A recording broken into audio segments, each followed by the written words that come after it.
Welcome back to the game. Um, this door is impossible to open. We're really unintelligent. It'll never happen. Well, I loaded a few times and did it just because I. There's some weird shit in here. Some weird guy. I don't remember much. But yeah, why not? Let's see it. Rhetoric impossible. Despite the dirt that surrounds and trails you, a beacon of light emerges from deep within you. Hello, is there anybody in there? The door stands silent. Satisfied, detective? Try again. If there's someone in there, I'd like to talk to you. Just like that, you hear a click, then a rattle. Some mechanism unlocks itself inside the door. Ahoy! Come on in! You can't be serious.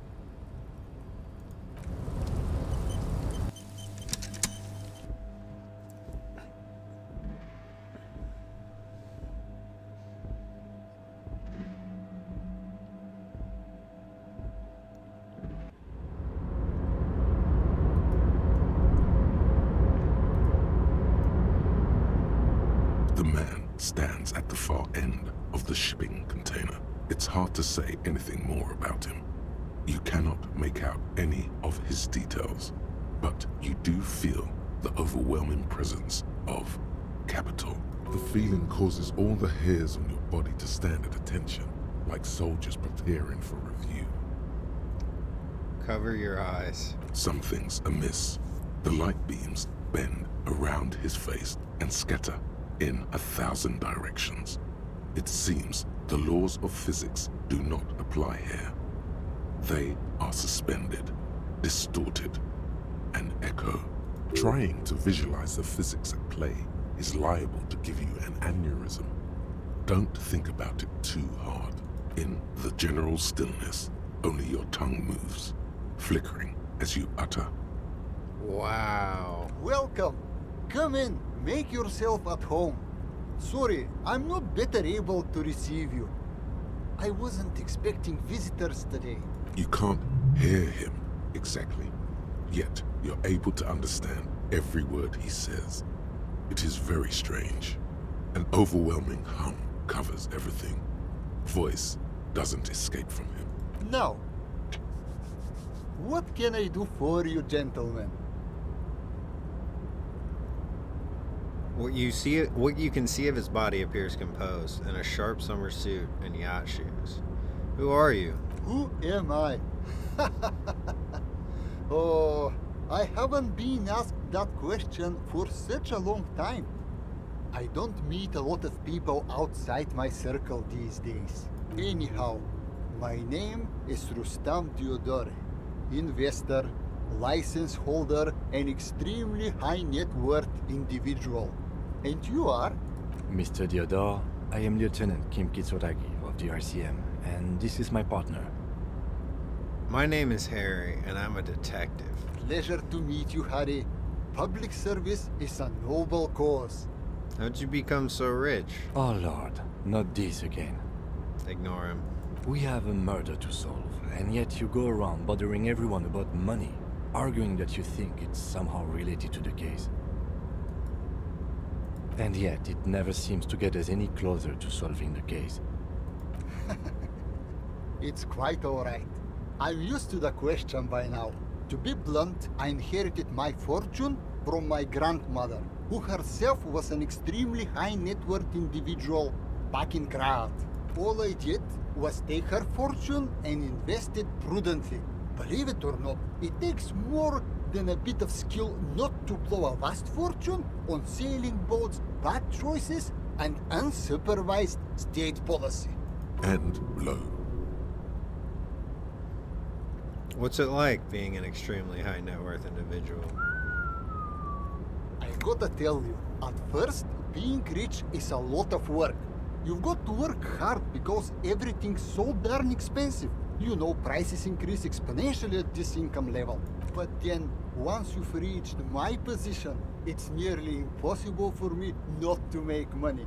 My assets are so diversified that I'm bound to come out ahead no matter what. Some of my lower net worth friends say to me, But doesn't that take all the fun out of it? And I tell them, not really. Don't you think you should use your great wealth for the glory of the fatherland?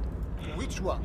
Revachol, where I nominally reside, or Gra, where my father immigrated from, or Ildekashebro, where I've registered my shell companies? For mighty Revachol, of course. Listen, Harry, if capital and nationalism went hand in hand, there'd be no need to ask the question. States are akin to boulders in a river, slowing the free flow of ideas. Given enough time, the water will wear those boulders down. Capital makes one speechless, does it not? Blinds like the sun that rises from beyond the horizon after a gloomy winter. Hey, all this talk about money has made you lose the thread. What is going on with the light in this place? That's what you need to ask him about. There's something strange about you. What do you mean? You look a little different somehow. Are you talking about my chin? No, I mean you. It's something happening to the light. Oh, that's what you mean. Yes, I've heard of this effect, though I've never witnessed it myself, of course. It has something to do with our Weiss-Wiesemann coefficient. Our what? It's some statistical thing. Stop. In essence, it says that when an extremely low net worth individual meets an extremely high net worth individual, some of the laws of physics cease to apply. Are you telling me that you're so rich that light literally bends around your face? Among other things. But calm down. I'm but a lowly single-digit billionaire. I'm calm. That's good. Cam, are you seeing this weird shit? I see nothing of the sort. To be frank, all I see is a gentleman who's unusually well dressed for Martinez, in a cargo container, which I admit is odd. Yes, I imagine that does look strange to you. My container. What are you doing in the container? Traveling. This is a great way to get around. It's fun, it's safe, and it gives me lots of time to think. By the way, let me now ask you a question. Where are we exactly? We're in Martinez, a district of Revachol, the former capital of the world. Broncos, stop! Revachol. Stop! I remember walking its streets as a teenager. There used to be a bowling alley in Stella Maris. I wonder if it's still there. It's a shame I can't get out and explore myself. One of the downsides of being an extremely high net worth individual is that mobs of low net worth individuals are constantly banding together to ask for money. So you travel from place to place via a shipping container? Smart, no? It also provides a means to hide from all the targeted advertising we extremely high net worth individuals are constantly subjected to. Luxury yachts, high-fidelity portable radio systems, bail-proof outerwear, and so on. It just gets a bit middle-class after a while. A bit bourgeois. You saying being rich isn't a hassle? What? Isn't No, worth the hassle? I didn't say that at all. Being rich is great. Just don't tell anyone I told you that. You're a rich investor, right? Can I have some money? Could you please stop asking everyone for money? It does not reflect well on the RCM, and to be perfectly frank, we can't afford to look worse than we already do. I can't afford to look any better than I do now. I need the money. It's perfectly alright.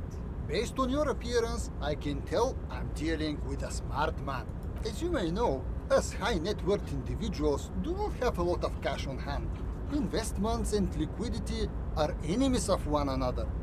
I think I only have coins for coffee machines. Here is 3 real. How much can you get for this? It gets me almost nothing. That's the idea, my friend. You've got to work for the rest. Maybe you can make that money grow. Come up with an investment plan. How's that sound? These ultra-liberal types love losing huge sums of money on ludicrous proposals. Ergo, you should come up with a plan that's totally dead in the water. All right, we'll try. Conceptualization godly. Present a sound investment plan. If business planning were really your strong suit, you probably wouldn't be a cop. You should invest in the RCM. He should what? The volunteer police force. And why would I do that? Because it's chronically mismanaged, deeply corrupt, and completely outmatched. Just a minute. The RCM has its difficulties, but generally speaking... You know, that's exactly what I've heard. From what I understand, the RCM, as currently constituted, is essentially a lost cause. Still, the idea of a privatized police force is extremely forward-thinking. You could even say it's ultra liberal. Tell me, if you could invest in the RCM, where would you direct your resources? Bigger guns. Large caliber motherfuckers that leave exit wounds the size of grapefruits. Take care of the people who protect the people.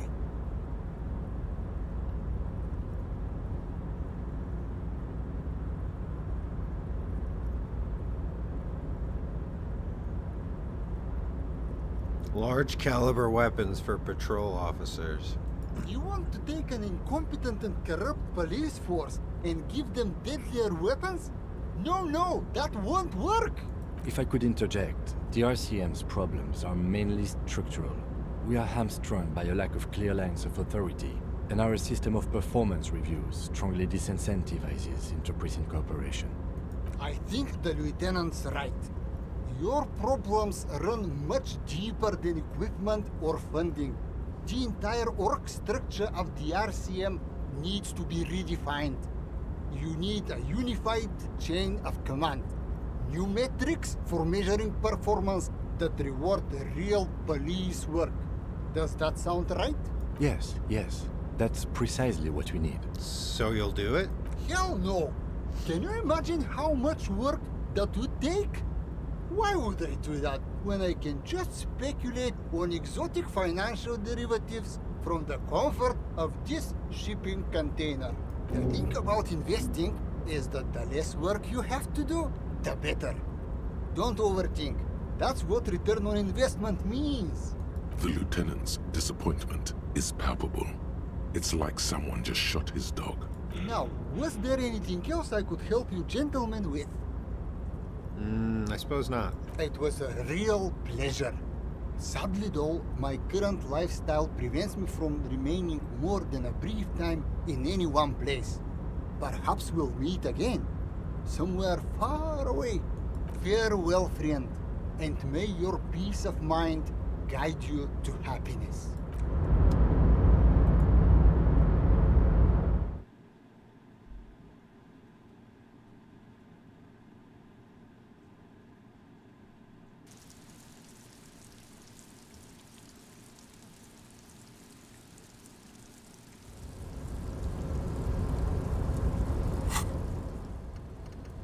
Well, we got a new thought.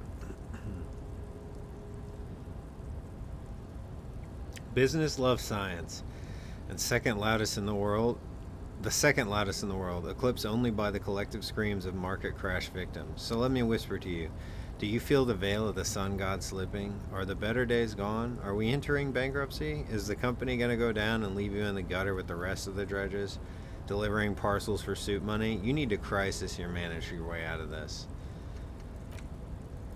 Let's try it, I guess.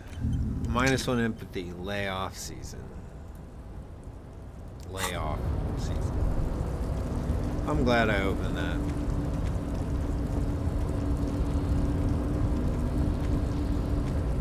I want to get up to Kuno's roof and grab them shekels.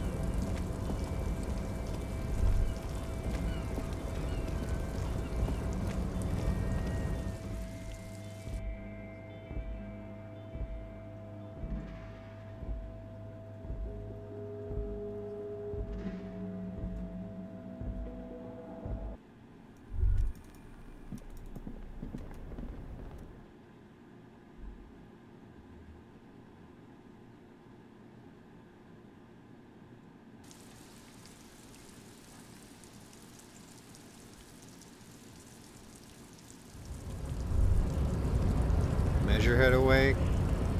I wonder what he has to say. Do not presume this has drastically altered our race dynamic. I've knocked you out like a martial art god. True. I said nothing about our personal dynamic. That has altered. A little.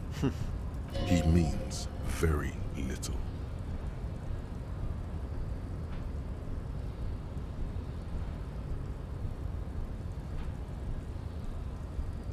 Isn't Everett the union boss white? Don't be vulgar. White or not has got little to do with this. The race enigma runs much deeper than that. There must be some friction there. He's keeping it well hidden, however. Yeah, but you still serve him. How does that factor into your life? Mr. Clare is a man of vision and means. He has the will to confront international capital. Something your race, naivistic communists, never did. Also, to serve is noble. It takes discipline. Your petulant individualism has only contributed to your race failure. It is lax and moronic.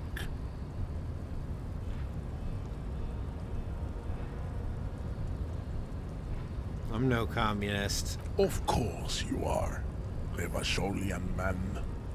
The failure of communism to challenge the world order is the core of your race fate. All around you, the fruits of its defeat.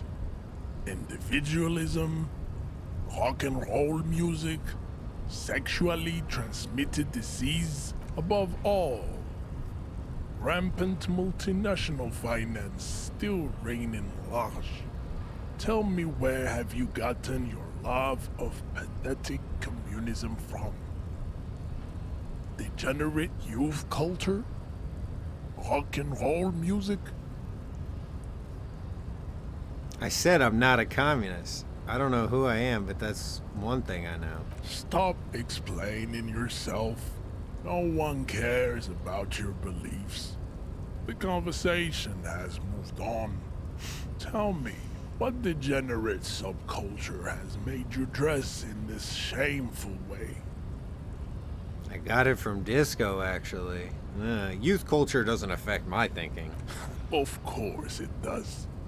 You are a degenerate individualist and a rock and roll rebel.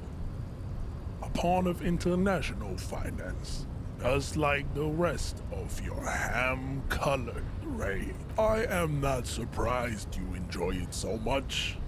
This has happened to many of the side products of the inevitable cultural victory of the Seminese race. Okay, I'll ask. Who are the Simonees? The South Island race, haplogroup A4A. We are the rightful masters of the Insulindian archipelago. We descend from the Areopagites of ancient Pericarnassus and arrived here 4,000 years ago. Millennia before you. We are the future. That is all you need to know. You were born and raised on the islands before moving to Revachol? I am a descendant. The narrow streets of Ulumbuir are with me in my genetic dreams. I see young Seminese women walk into the grey mass on Ile de Fantôme, waiting on immaculate conception from the Pay. So you didn't come from the islands? No. I have heard about it on the radio. He would be appreciative if you did not further chase this line of inquiry in front of the women. You're not even Simonese. You're from Revachol. I'm from Couronne. And no, it is not just in Revachol. The city is central to the Simonese strategy. Spreading through its trade networks, our culture will dominate the world. You have heard enough about our phylogenetic secrets for today. You have extinction to come to terms with. Think upon it. What are those tattoos supposed to mean? Racists are generally not very good examples of their race. Welcome to Revachol. You hear him yell at a redhead woman visiting the fritter nearby. I am not like them. I am craniometric perfection.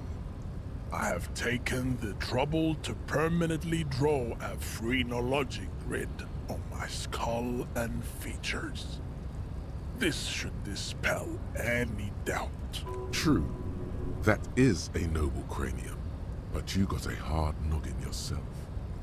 You sure I'm not craniometrically superior to you? You exhibit forward projection of the jaw, indicative of schizophrenia and sexual inaccountability. From a purely aesthetic standpoint, the dimple in your jaw makes you look like a baby.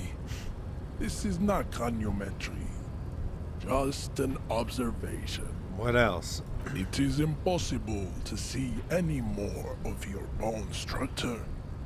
It is covered in the ravages of Al-Ghul. From what remain of your features, I can see fleshy lips, baldness of the head, and long arms relative to lower limbs. This leads me to conclude you are not a police officer.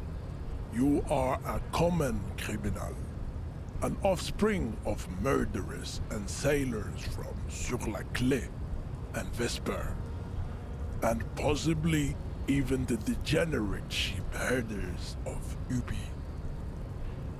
Interesting. So one of my ancestors was Sur la Clef and the other Vesper? Your racial heritage is uninteresting. It is the same as all Revacholians. Your parents and their parents made the decision to reproduce while under the influence of Al-Ghul. That is the only reason you are here. He's right there. It's almost impossible to get it on unless you're both drunk. It's too scary when people are sober. Kim, what do you think about this? I think this racist is better than the last. But the next racist will be the really good one. I like the previous one. That is understandable. The previous racist was probably an Occidental and did not prove a real adversary. These cops are just jealous, Jean-Luc. Know anything about this mug? He does not so much as glance at the object. Put this thing into the trash lately? Stop showing me your pathetic cup. I have no interest in it. Does he strike you as the kind of man who puts mugs into trash? Why are you not with the Hardy Boys? I am not the first line of defense. I am the last. In addition, these so-called Hardy Boys are an effeminate clique of bodybuilders. Their company is spiritually degrading. But you're all part of the union.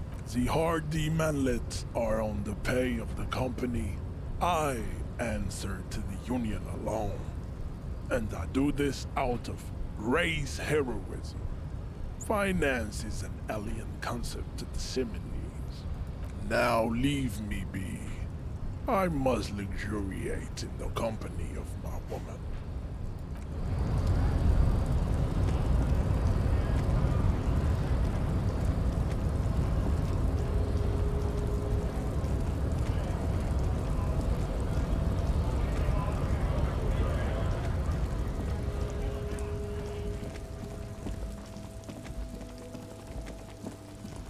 We're gonna go check out Kuno's roof. Then we'll enter the, I don't know if I can talk to her.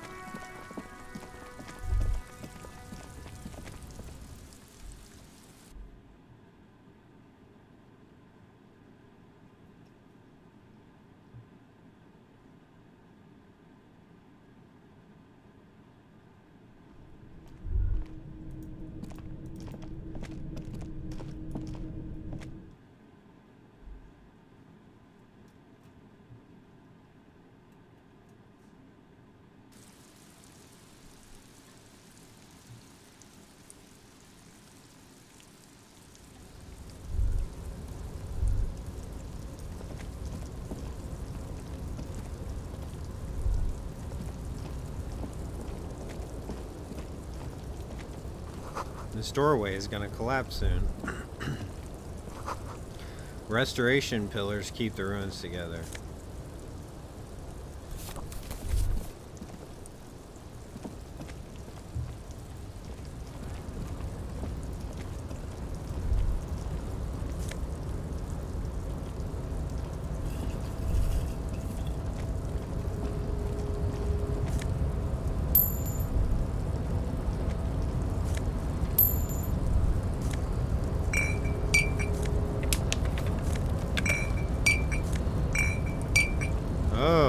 See, my bad. I thought bottles would glow, so I've actually missed quite a few. I've noticed some bottles that I was like, I can't pick that up.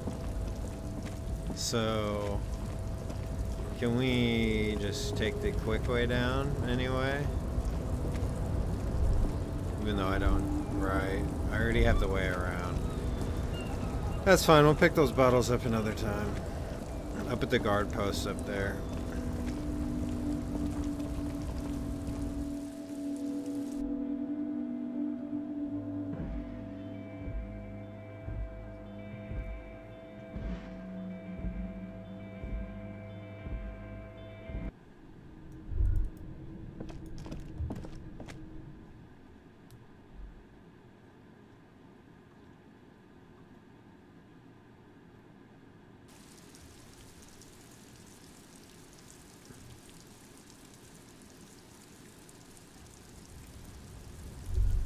We actually have enough to go buy those sneakers. Or almost. We can sell some stuff at the pawn shop. And afford them right now.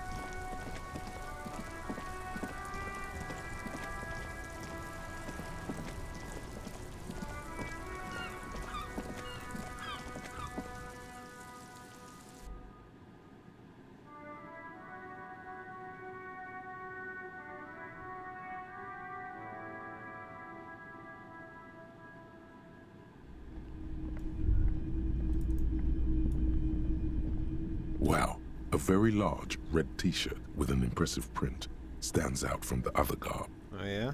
Oh yeah, the print depicts a muscled man striding toward you, a giant sword in each hand, encircled by burning embers. Behind him is a cluster of cabins engulfed in flames. Beneath him are the words, Hyundal burning. We don't need shirts because our character is better without a shirt on. The boomboxes wait on the shelves, and your boombox, that gold and amber, Harmon. I need that boombox. You see rows of toys sold. See how much money we can make. Hello, hello. Sure, let me have a look. Anything else you're thinking of selling?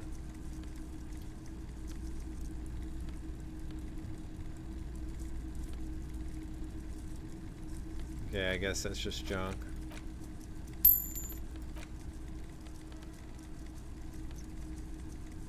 We'll keep that figurine since we bought it. We'll keep the ammonia. Get rid of the postcard. We can sell the photo of Renee? Fuck it, that's fucked up. Actually, there might be dialogue with that.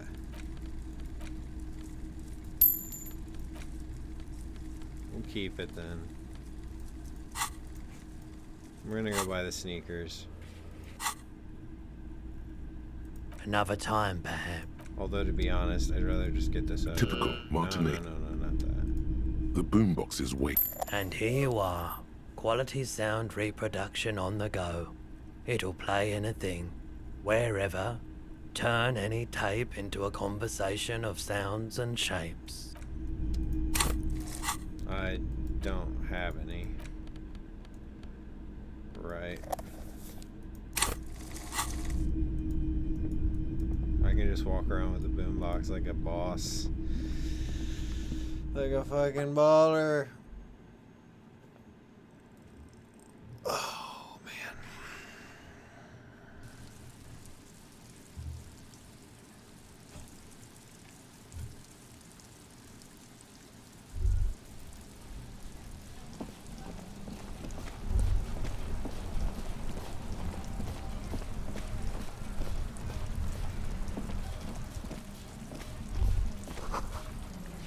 Did a sea monster do this to the plaza?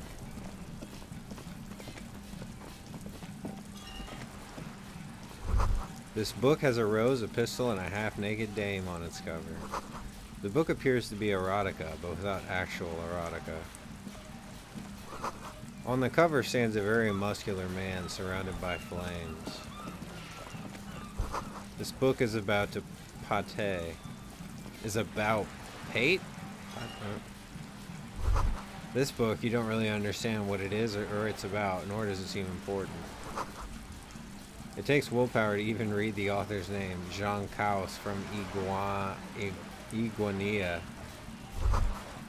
A book about Boyadero culture. It promotes freedom and roaming upstream. This book says you must attain a Franco-Nigerian hard body at the nearest gym. A book about the future. The government reads your mind using radio technology. Okay, let's save.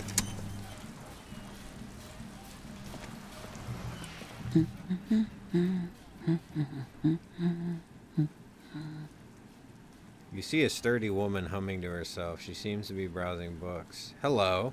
Hello? Who are you? Me? No one. I'm just a working class woman. She doesn't really want to be disturbed that much. What are you doing? Looking for something to read. I'm a policeman. I know you are. Everyone can see that.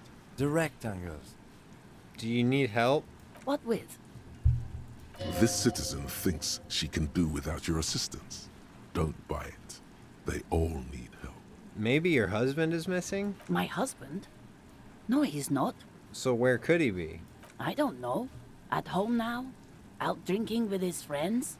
Working? Where is this going, officer? So what you're saying is you don't really know where your husband is? Yes, but... I don't really need to know where my husband is. Not all the time. Wouldn't you like to? No. I can totally help you find your missing husband. Why are we still talking about this? I haven't lost my husband. Maybe your children are missing? No, absolutely not. So where are they? Are you a policeman or a nanny? I police whatever the fuck I want. Where are they? They are not missing, sir. You know where they are. They're at home, smoking, giving the ladder of vices a chance. No, they're at a disco, getting down. Stupid disco dancing teenagers. I know where they are. They're at the disco, dancing nasty. What? That's just... My daughters are perfectly fine. They're with their friends down in Shamrock. There's nothing to worry about. They're almost grown up now anyway. They're past the age they need me protecting them from everything now. Bronco, out of there. Out of there. What is this doubt you have then? Something has happened here. I'm afraid the danger is greater than ever. Tell me, how old are they? My youngest girl, Jolie, is just shy of 16. Jenny, she is turning 18 next month. But we shouldn't even be talking about them. Can you describe me their appearance? Any features that stand out? Something to make the identifying a little easier? Why do you need to know this? Haven't I repeatedly told you that they're not missing? That they're in Shamrock, safe and well, at some stupid party? Did someone say party? You could use a party. Hunt it down. It's for the investigation. I could do with a party, a killer party, not a lame-o one. A killer party? What is it with you and Pulp Staples? My God. Please, no more talk. No, absolutely. Are you a policeman? They are not. You know, no. They're at a disco. What? They're almost. What is this? My youngest. Why do you need to know? Did someone say party? It's for the investigation. use I'm a trying to party. be professional. There is no investigation here. I can tell you that. Is your cockatoo missing? I don't mean to disrespect, sir, but you are being a bit of a cockatoo here. For what it's worth, I agree. But cockatoos can't be stopped when they get ladies.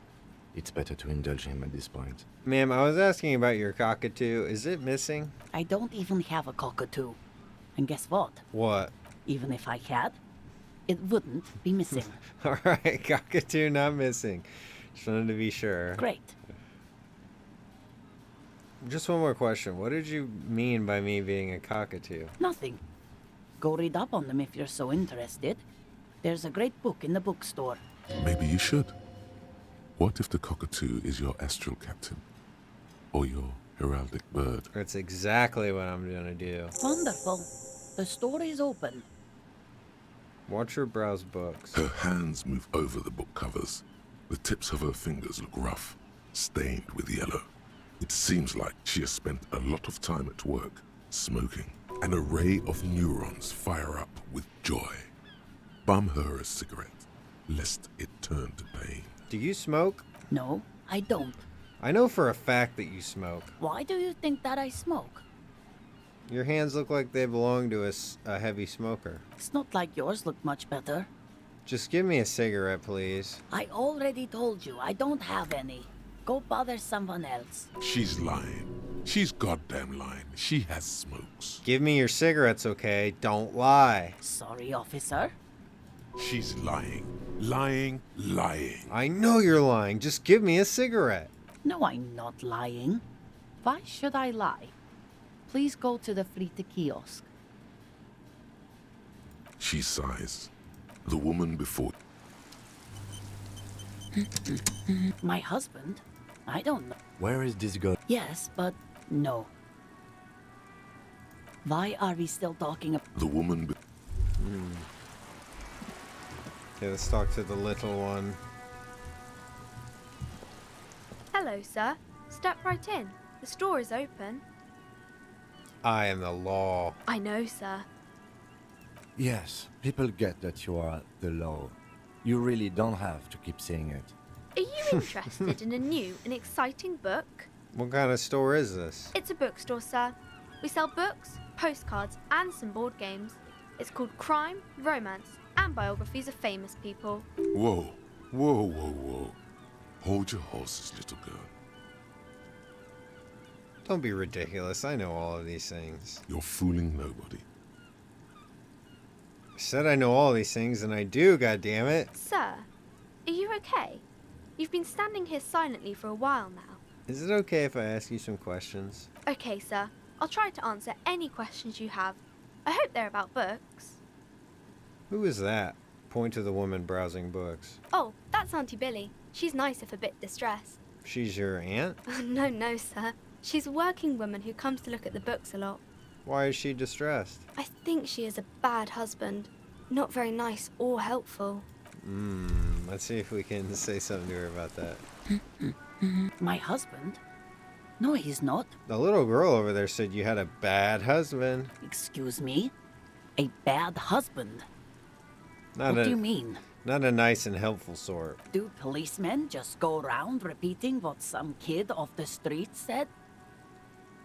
This isn't just some kid off the street. She seems mature for her age. Is she now? Annette's a sweet sprout, but she doesn't know anything about marriage. Why am I even talking about this? You don't have a bad husband then? No, I don't. I have a good husband. The kind and helpful sort. And he's not missing.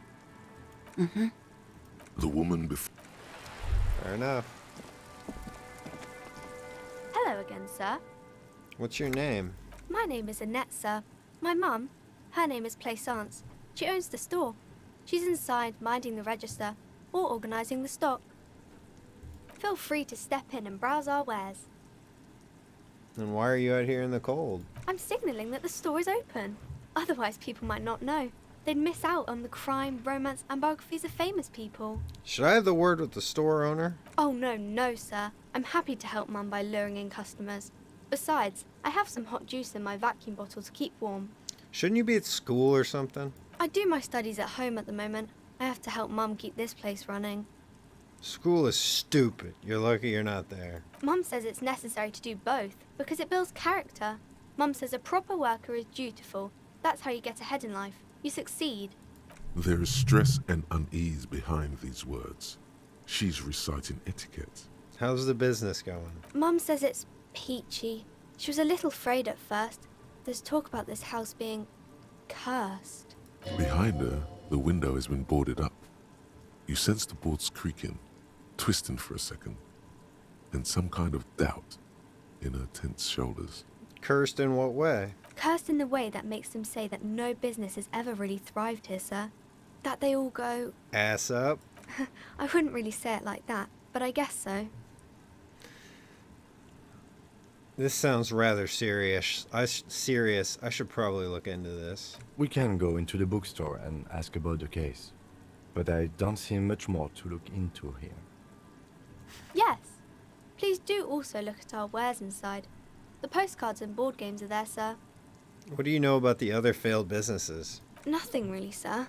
Mum doesn't allow me to sneak around in the back rooms or the cellar. I don't really know what's there. Did someone say sneak around in the cellar? We should do that. How does this curse manifest itself? It does not manifest itself in any way. It does not exist. I liked it better when we were talking about whether it's appropriate to stand out in the freezing weather. But Kim, the plasmic manifestations. No such thing. Anything else you wanted to talk about, sir? Enough about the curse. Maybe I can tell you about some of our books instead. Nah. Actually, fine. We'll hear her out, Hello again, and then sir. we'll go in there on the next episode. What is this crime business? Crime fiction is about murders or burglaries or things like that, and the work of a policeman or a private detective who's trying to solve a crime and catch the criminals. Why would anyone want to read about crime? It's exciting to people, I guess. They get to imagine dangerous things, and it's kind of like a puzzle, where you can guess who the criminal is, or how the good guys are going to catch him. I'm a policeman myself, by the way. The law, as I've said. You don't look much like a policeman. Well, what does a cop look like then? Didn't mean to offend, sir. Sorry, sir. It's just that you don't look like Dick Mullen. I used to look exactly like that Mullen guy. Then I decided to live a little. What's that mean? You know, cut loose, raise hell, blow off some steam. And everything's better now, sir? Yes. That's great, sir.